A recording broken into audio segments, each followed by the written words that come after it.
Welcome to the keynote and the final conversation in our Sweatworking Summit week. If you are with us live, thank you for being here. If you are watching this afterwards, thank you for taking time out of your busy schedule.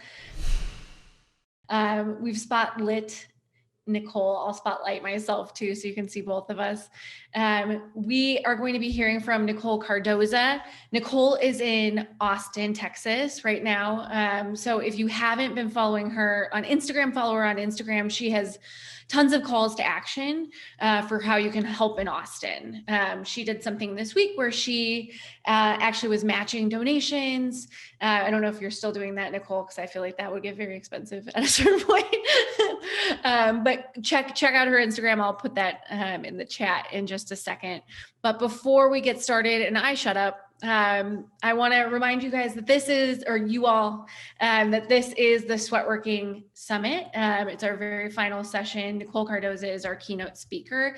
It took a lot to get us here, so I want to thank all of the partners who helped us throughout the week.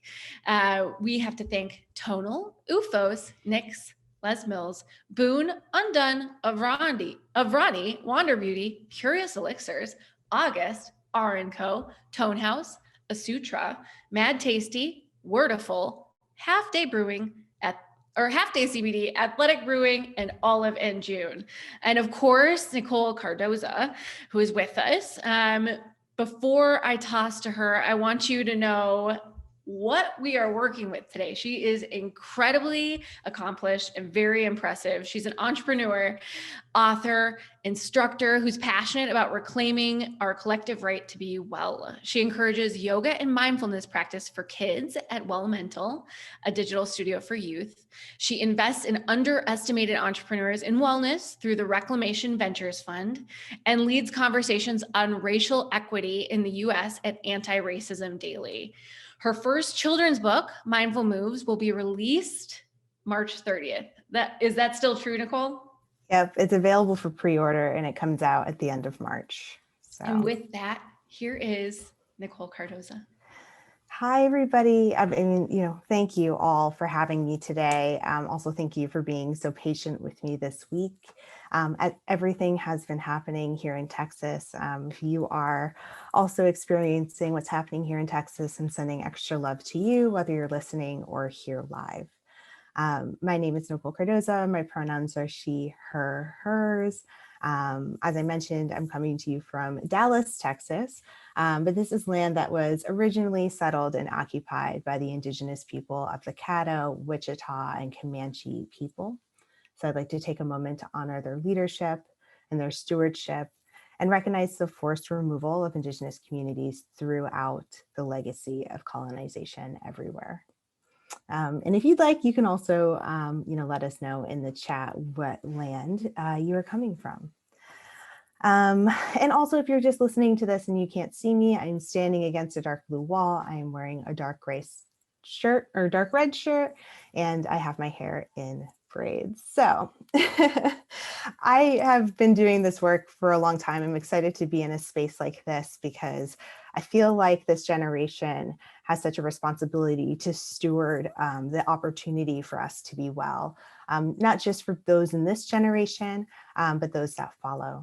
And I can imagine that many of you are recognizing that we are living in a world where wellness is more of a luxury than a right. That's clearly evident, which is with what is happening here in Texas right now, but certainly evident in how our government has been responding to COVID-19 here in the United States and the impact of the global pandemic around the world. I've been doing this work and I operate from one question that I ask myself every day is, what would it look like if we all had the right to be well? What would the world look like? What would our social services look like? And then what would the wellness industry look like, right? The space that we're talking about today that a lot of us may operate in. If you are, are a yoga teacher or a wellness facilitator, if you, own a shop, let me know in the comments.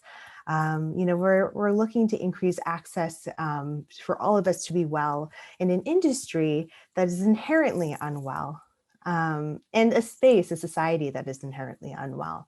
And so Not only is it a gift to be in this work and to be chatting with all of you today, but I do see it as my responsibility to do so. I think my perspective on wellness was radicalized from where I started. I got to start my wellness journey teaching yoga and mindfulness in schools, and got to see the impact that this work can have on future generations, on kids, practicing with them each and every day.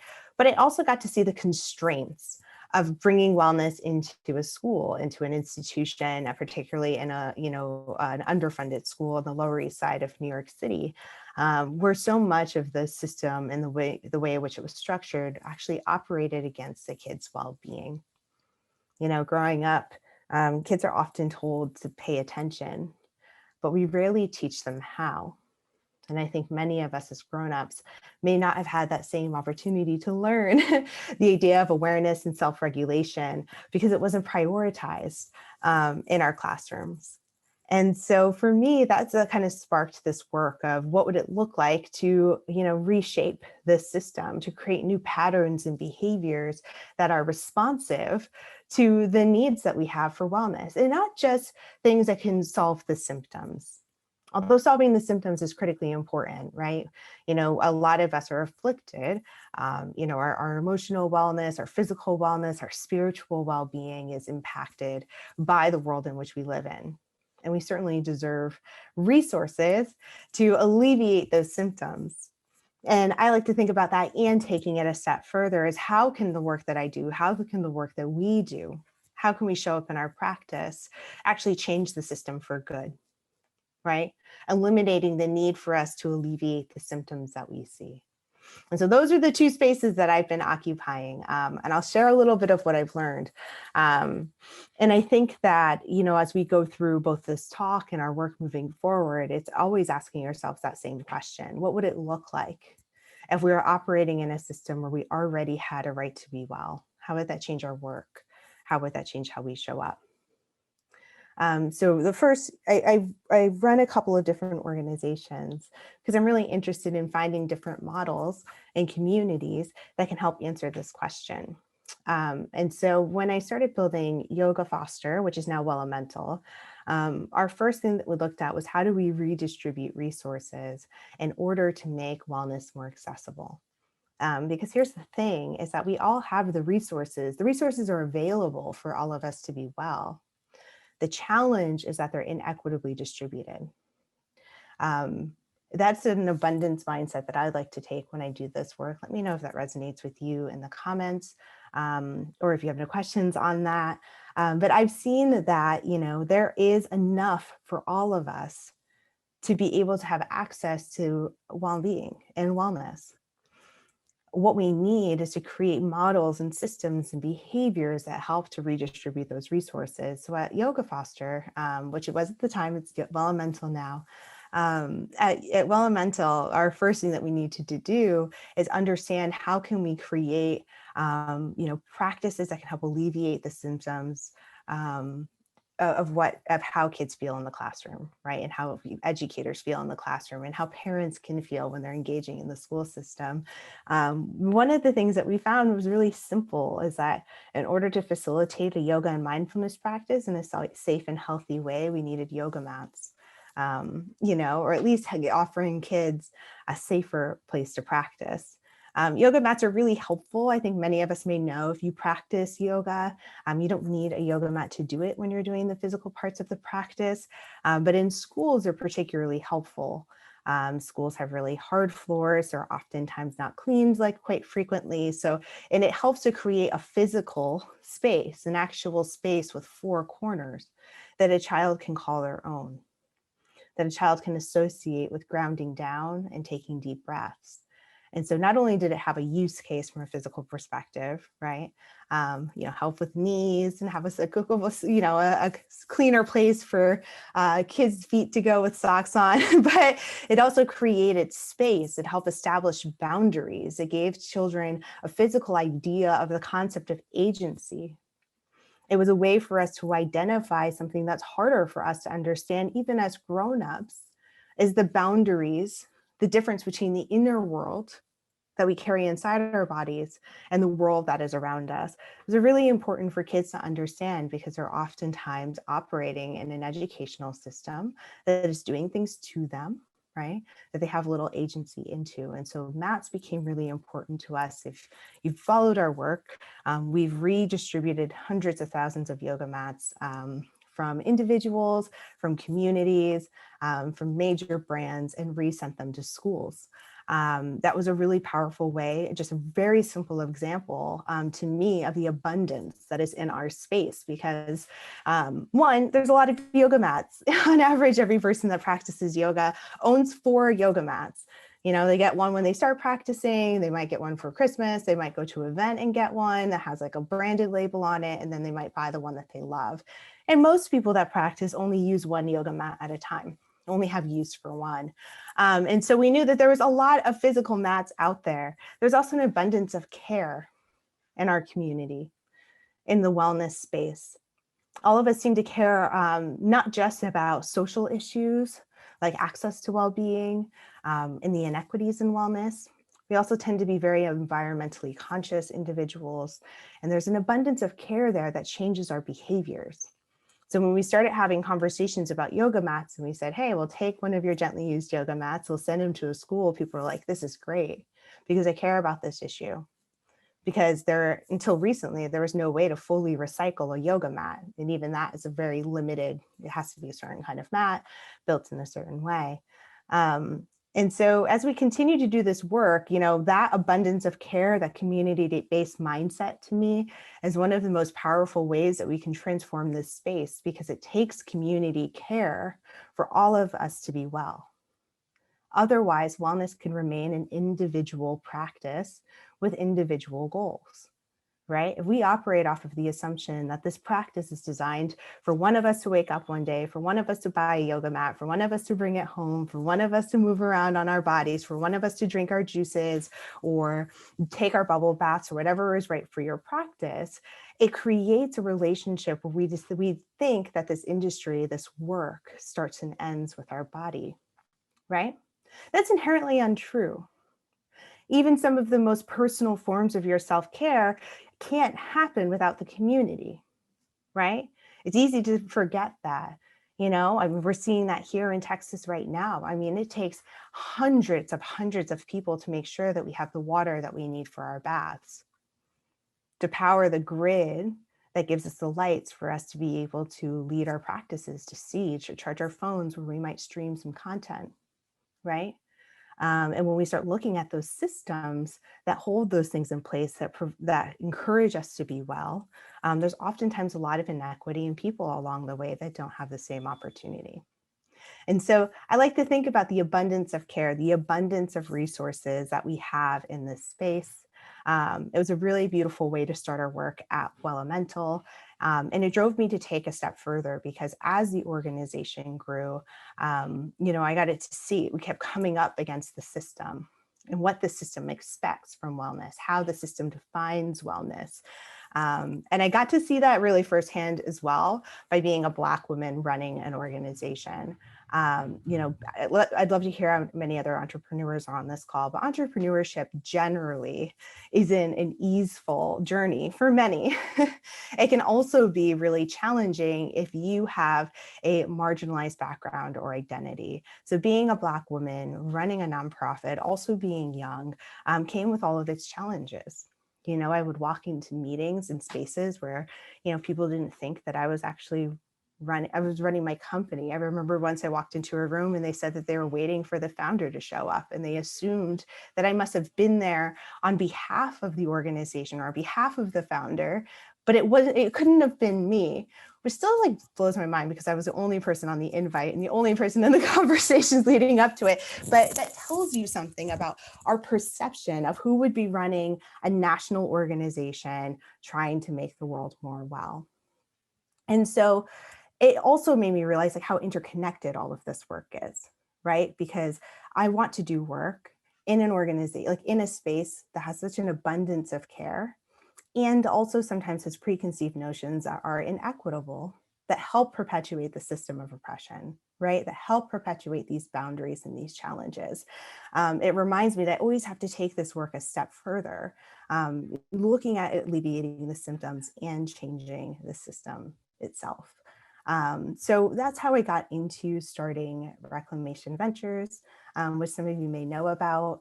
It was directly pulled out of a very racist incident that I had with the yoga magazine about a year and a half ago. Another example of how the industry will center or elevate what people decide how wellness looks like. That's a whole other story. But what came out of that was creating a fund. So I run a couple of organizations, as I've talked through, and we've committed 10% of everything that we make to go to our Reclamation Ventures Fund. And the fund is designed to give entrepreneurs like me access to funding to help their work thrive. Once again, there's abundance of resources out there. How do we get it into the elementals of the world? The incredible studios that are holding space for marginalized backgrounds and identities. Through that, I hope that we can continue to elevate more leaders that look different, that speak to their communities, that are carving out space for all of us to be well, and giving them the resources that they deserve to thrive. And so if you are one of those people and you're interested, you can go to fund.reclamationventures.co, or reclamationventures.co, it's in the chat, and learn a little bit more about our grant opportunity that we have right now. We're giving away $5,000 in unrestricted funding to help people thrive. And again, I also think that's part of my responsibility is how can I be a good steward of this work moving forward? How can I continue to do this work and pave a space for those that follow? And, I always thought that I couldn't do it until I had a lot of money or until I had a lot of success or I got to do speeches like this. And I think that's the greatest misconception that prevents all of us from doing more. I also think that's something that, white supremacy wants us to believe, that we have to be in a certain level of position or power to make a change, when in reality, we have been and are so powerful exactly where we are. It's about shifting that perception from scarcity to abundance and realizing that we can do so much to rally our communities. I've been referencing Texas a lot because to me, what's happening here is so indicative of that. A couple of days ago, I was listening to a press conference from state officials talking about, over the past few days, in case you're unaware, millions of people in Texas lost power. Over half the state has to boil their water because there's water issues now from the extended power outages. And state officials were saying, right now, we don't have answers, but we recommend you to find your own mutual aid networks. And I think it's one of the first times that state officials have actually centered mutual aid. And if you're unfamiliar with mutual aid are communities, individuals, volunteers that have come together in their communities to redistribute resources in times of need. Mutual aid networks are usually working all the time, but are particularly resonant in times of crisis. Ironically, a lot of the mutual aid organizations that I'm connected to in Austin have been trying desperately to work with state officials to change the systemic issues in the city to prevent things like this. But it's only in a time of crisis when they're seen as centered and celebrated as they are now, because they are getting people access to water. They are housing people that are in need. And so I say this because I know we can all create spaces for our well-being to thrive. And it doesn't take much. It takes redefining what it looks like to be well, not just thinking that we have to have the best branded organization and the cutest yoga pants or whatever, but really thinking about, what do I need to survive? What does my community need to survive? And not just survive, but thrive. And what do I have that I can offer to that in that moment? Also thinking about, how does your part of this practice, your relationship to wellness, right? What the companies that you engage in, the people that you learn from, how does your participation in that community help or harm others? right? Showing up at a studio, choosing what you wear, even choosing the types of spaces that you learn from can really transform or ascend this work. And so I'm consistently learning in this space. I'd really love to hear more about what all of you are doing as I continue to learn, because to me, this is a practice that we have to commit to consistently over time, right? It's one of the foundations of spirituality, of yoga that I've learned from, and what a lot of my work is rooted in. Is how can we be committed to this consistently over time with enthusiasm so we can continue to learn and engage in practice with one another, to be in this practice with each other every single day, especially when it gets tough, especially when it feels like resources are scarce, because that is where we can actually make the most change to help people in that moment and to create a new system. So I'd love to take some questions if that's okay. I hope I talked long enough. I did not time myself at all. That was wonderful. Let's absolutely take some questions. The first one is from Sarah Langer. She wants to know, what are some of Nicole's or the attendees' recommended brands to support? Let's start with you, Nicole. Oh my gosh. So if we're thinking about like wellness brands, I think it really starts with detaching ourselves from the idea of brands. I think about like, what people should I be in community with? So what are some of the incredible teachers that might be in your physical community, or you feel related to based off of your identity? And I would start there with people. I'd also look at brands that are, if you're looking at clothing, really looking at fair trade and ethical clothing. I also really appreciate brands that are inclusive in terms of size. That's where I like to put my money, like Superhero Fit, I really love. So I hope that helps. Let us know in the comments who else could be looking. Oh, somebody said Girlfriend at the moment that has a yoga outfit. Did you say that? That has a yoga outfit that's from recycled plastics. Yeah. Let's find some more questions. I know there have been a ton. Jillian has a comment. She lives in Austin, and the mutual aid organizations have been amazing. Yeah. Buy Nothing, for example, and even individual donors have helped aid the communities in and around the city.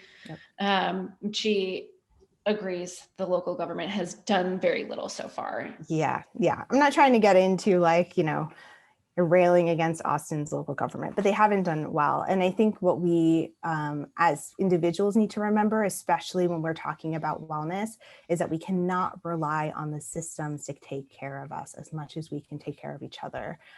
So I just always name that. We can do a lot of work to hold the government accountable. We can do so much more work to build our own systems. I have a question for you, Nicole. I know you've been in the work and doing the work for ever.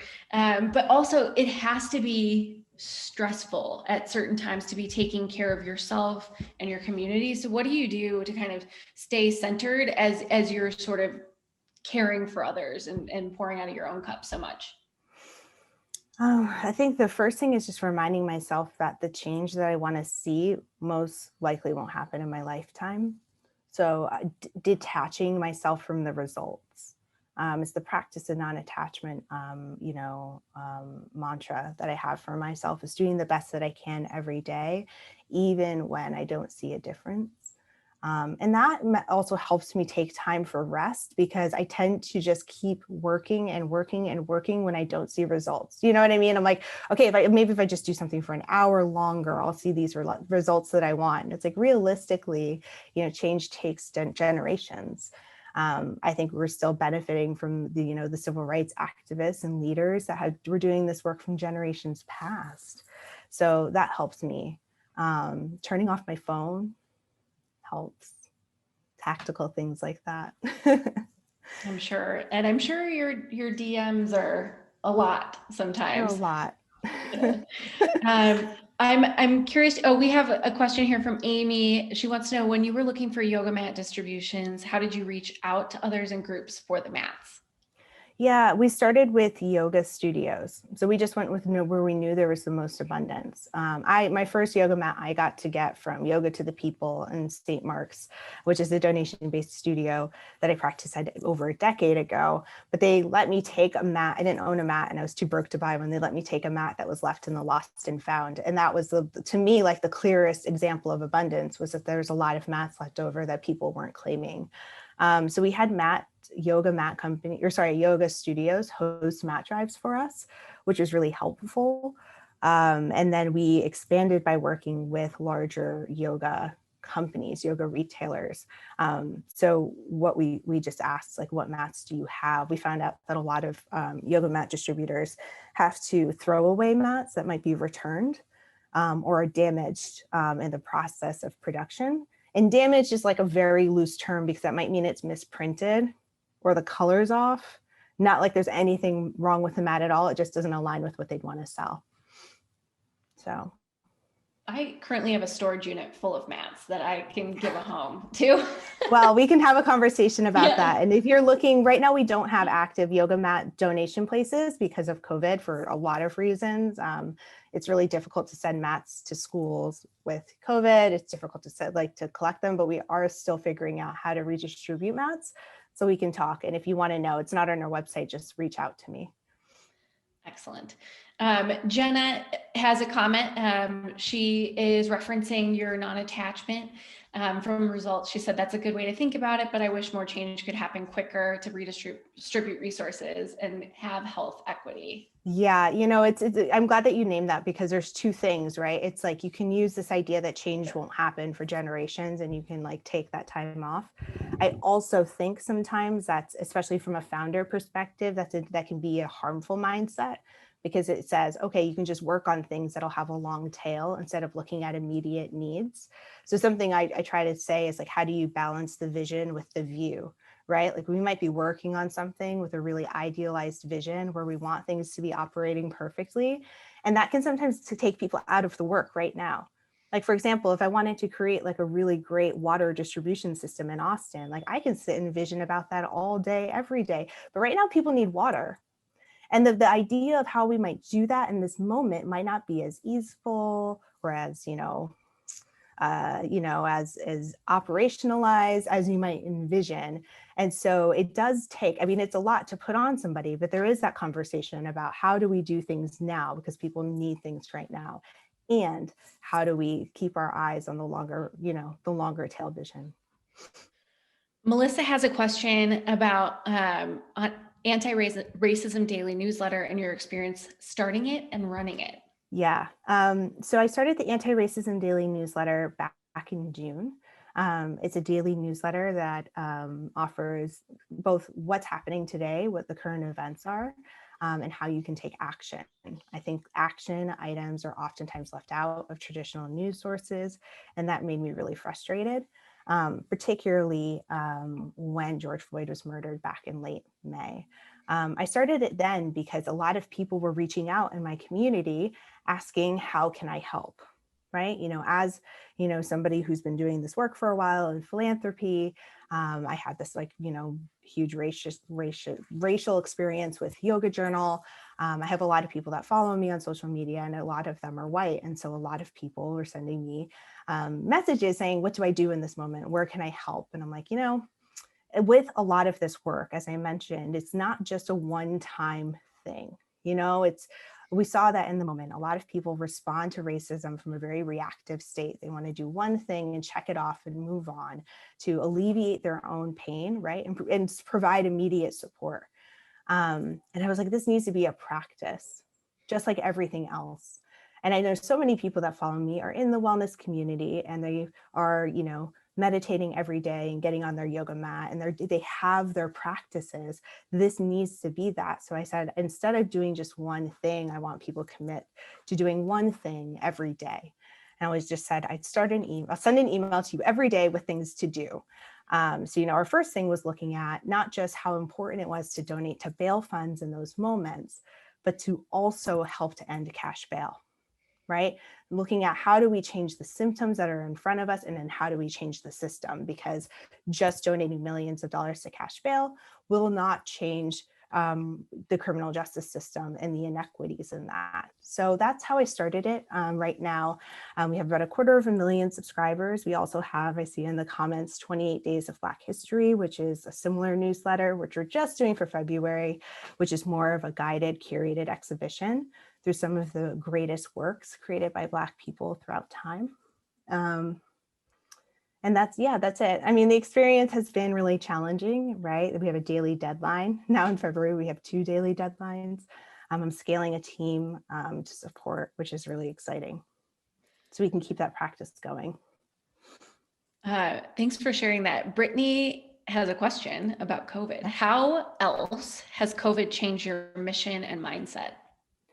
There's a lot that COVID has changed in terms of logistics, putting more of our work online than it was before. While my organization worked directly in schools, and now we're doing a lot with parents, because parents for many kids are the new teacher, the secondary teacher in their child's lives than they were before, parents or guardians. So there's things like that. But I think COVID for me was just I think it was the thing that radicalized me most when we talk about well-being. In addition to the racial reckoning of this past year, I can't get over that both of those things have everything to do with our breath. In my work as a yoga and mindfulness teacher, the breath is the most powerful thing that we can add to our practice.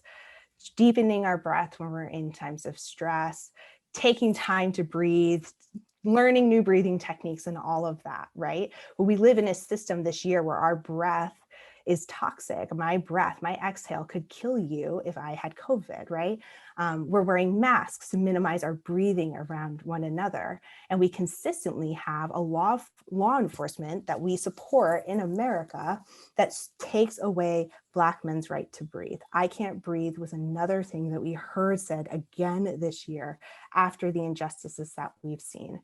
And so I would say not just COVID, but everything that's that we've seen uncovered in 2020 has just emphasized to me how important it is that we take wellness out of this system and out of the structure of white supremacy, and we start to rebuild it and reimagine it from somewhere new. And Nicole, you've mentioned a couple times the incident with Yoga Journal. I want to give you space to either share what that was or say no and pass. So if you'd like to share more on the incident, now's a good time, or I can move on to another question. Sure, I'll keep it quick. I mean, Yoga Journals about 1.5 years ago asked their community to vote whether or not I should be on the cover of their magazine after they chose me to be on the magazine, shot me to be on the magazine, and did all of this without my consent. And they had a survey that put myself up next to a blonde white instructor, asking their community of who they would prefer to see. It's not the first time that Yoga Journal has made actions to insinuate that certain people should or should not be on the cover of their magazine. It's particularly been done against Black and brown people. So after I called them into conversation and they ignored me, I put it on social media, because I think, as many of you listening might know, it's like that's just one of many incidents where our voices have been minimized as marginalized people in the wellness industry. And I also felt like it was my my responsibility, because I have a lot of privilege and power, social capital, but also the fact that I'm a light-skinned, able-bodied, size 0 Black woman. So if this is going to happen to somebody like me, imagine how many people haven't even gotten to the point where that injustice could happen to them. So I call them out. A lot of people came to my support. I think all of us are really fed up with this shit, to be frank. And ultimately they put me on the cover of the magazine, but I had them give me all of the proceeds from that magazine to invest in other entrepreneurs that experience the same kind of stuff, that's how my fund started. So we're able to take that and pay it forward. What an incredible way to make them pay. I'd love to hear a story of one of the entrepreneurs that you've helped to fund. Can you share any of those? Yeah, so we've given money to over 100 individuals over the past year. We do two things. So we do impact grants. We have a grant round out now that's $5K to individuals who are making wellness more accessible. One of the people that we supported is Octavia Rahim, that runs a yoga studio, was a physical yoga studio, is now a virtual yoga studio in Atlanta called Sacred Chill West. And a big part of her work is ensuring that other Black women have the opportunity to not just practice, but to become a teacher. So we're really excited to give her funding. And then last year in 2020, instead of doing impact grants, we raised money for COVID and did more of a mutual aid form of support all throughout the year. So we gave grants to any teacher, any underestimated teacher, facilitator, practitioner who lost revenue because of COVID.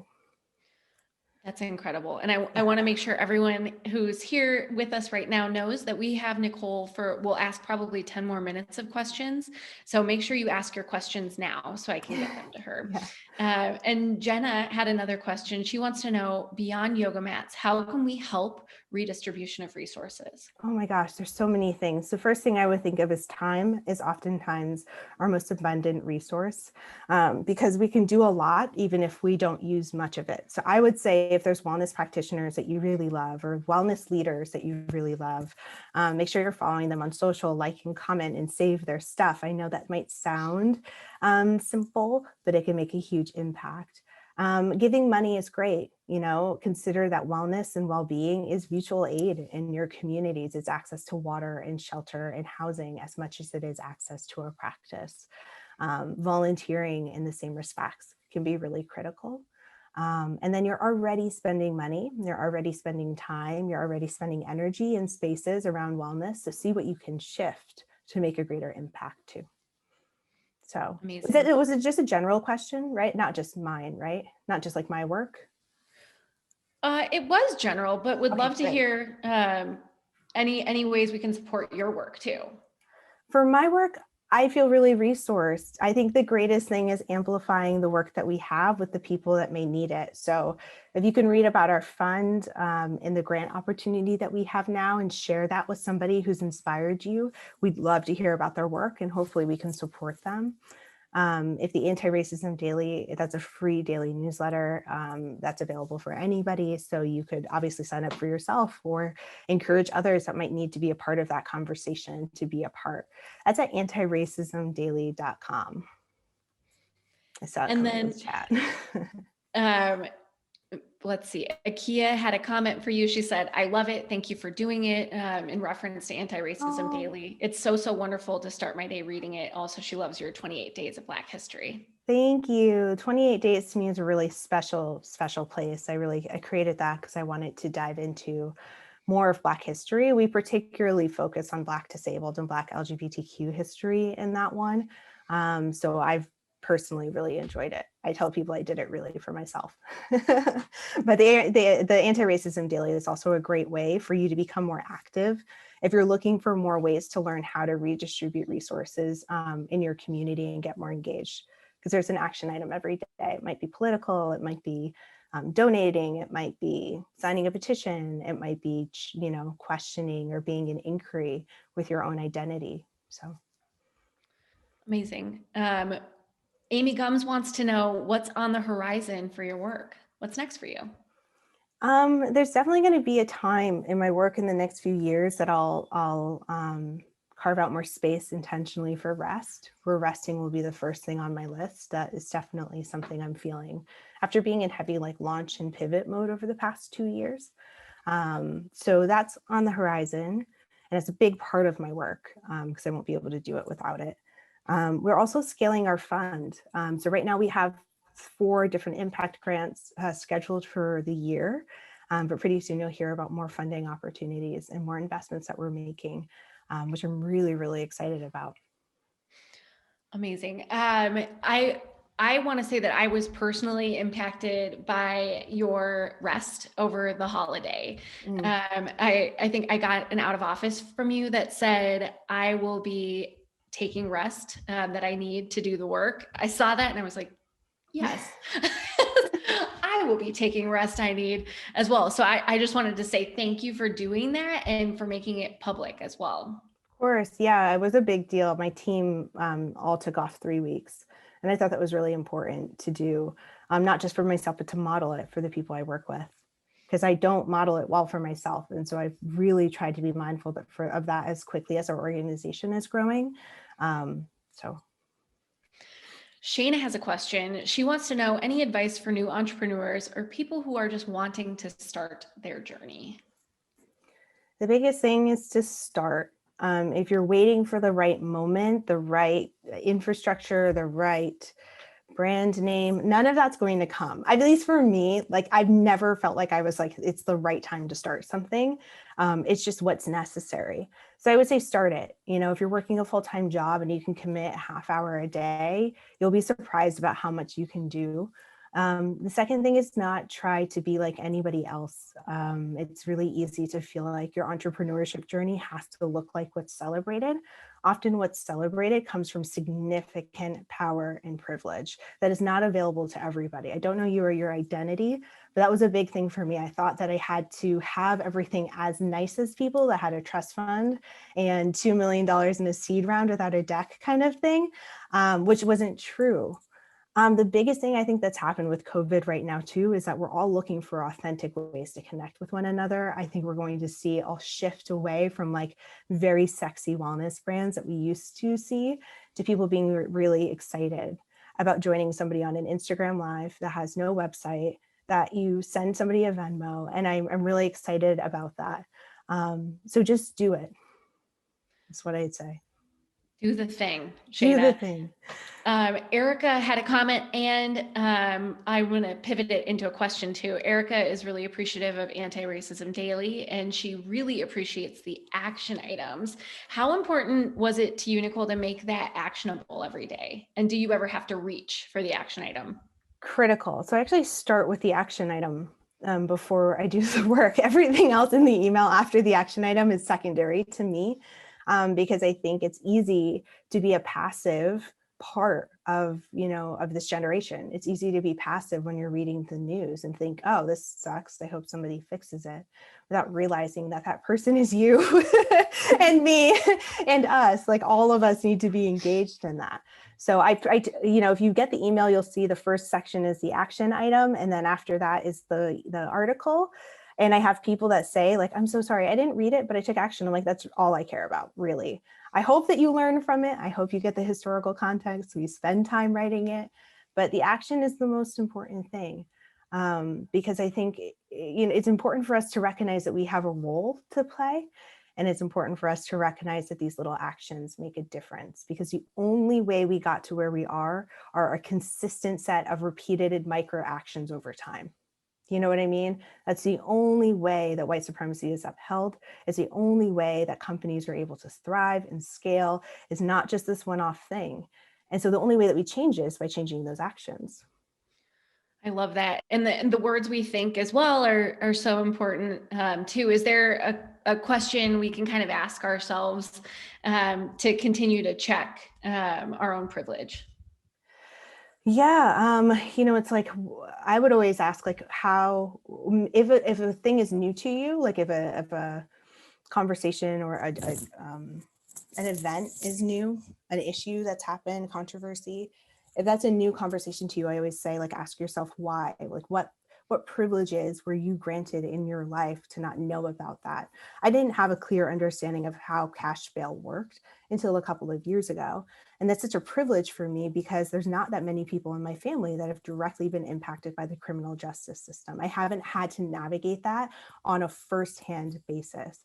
You know what I'm saying? And so it's like, okay, what else might not be aware of just from that privilege? And we all have privileges on not being aware. And then on the flip side, it's like, what privileges can we leverage to make an impact in those moments? That's wonderful, Nicole. As we sort of conclude our time together today, would love to hear any parting thoughts or anything you want to make sure we know about you and your work. I think the parting thought that I would leave is that right now we have such an incredible opportunity to make change. I think what we're seeing right now, the level of instability that we're seeing right now, both from a social, economic, health, political space is because we are constantly challenging these systems, and they're about to go through rapid change.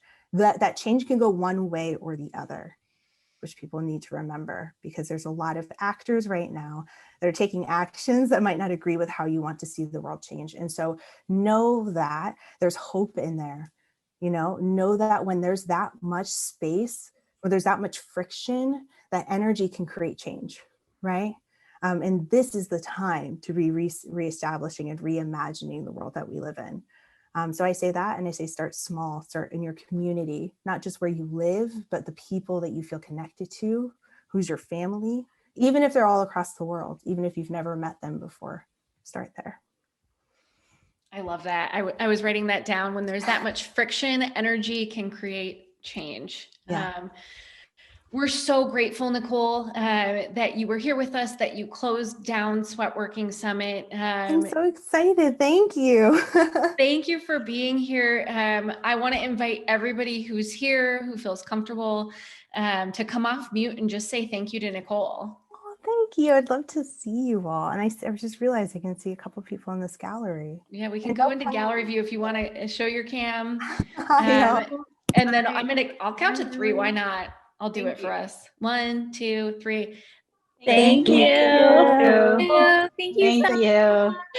And I'm going to hit end. This has been an incredible week. We are, again, so grateful to you, Nicole, and to all of you who've been with us all week long throughout this Sweatworking Summit. We hope you take something important, big, new, meaningful out into your regular life.